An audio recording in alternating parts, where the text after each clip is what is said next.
50,000 First Dates is a two-part docu-series diving into the real-life story surrounding Nesh Pillay and her partner JJ.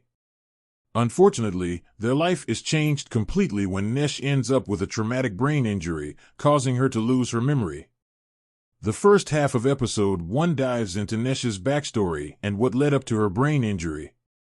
A marketing professional, entrepreneur, mother, and fiancée, Nesh's life is completely upended when she awakens one morning with memory loss. She thinks she's still 17 and can't remember her daughter's name, any part of her fiancé, JJ, or even what year and month it is. With doctors at a loss for what caused her memory loss, Nesh and JJ set out to try and get answers. Nesh ends up taking to social media, sharing her story on TikTok where it blew up and garnered widespread attention.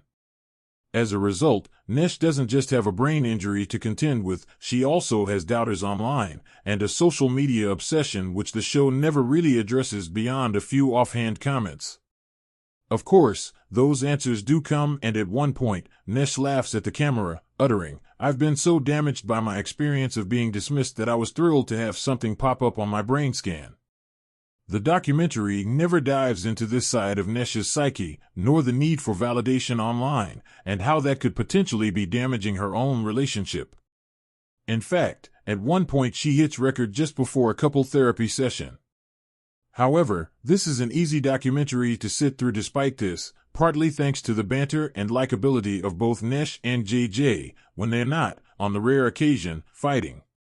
We see how their meet-cute came to be, along with various trials and tribulations that led them to eventually getting together. From here, the show moves into fly-on-the-wall territory, showcasing the current ups and downs of JJ and Nesh's relationship like it's an episode of 90 Day Fiancé. The reason I mention that show is because episode 2 in particular genuinely feels like it's been ripped right from that show, right down to the framing and the bursts of drama that pop up. Nesh is unsure whether they can get married, she's not sure what's going to happen with HR daughter, and she's not sure if JJ is really the one.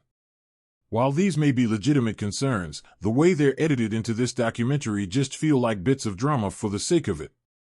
In essence, the show changes from a documentary looking at Nesh's brain injury and seeking answers, interwoven around the relationship, to instead focusing solely on the typical relationship issues you'd expect, with the added aspect of Nesh's brain injury recovery. In fact, at times it does feel like this has been designed specifically for Nesh's online followers and to doubt the naysayers, given the emphasis on social media and reactions online. Nesh even mentions that she's under pressure solely because of the internet fame the couple have, and it's unclear whether this has swayed her decisions rather than trusting her own feelings. Within the episodes, there are numerous movie clips sprinkled throughout, especially 50 First Dates as you'd kinda expect given the subject material. Furthermore, the series also has a ton of interviews, not just with Nesh and JJ but also with a brain specialist called Morgan Barentz and Nesh's family and friends. If you're interested in a fly-on-the-wall documentary about a couple's will they/won't they romance, then you'll be in your element here. For anyone after a more cerebrally challenging doc looking at Nesh's brain injury, seeking answers around CTE alongside the relationship woes, you're likely to come away a bit disappointed.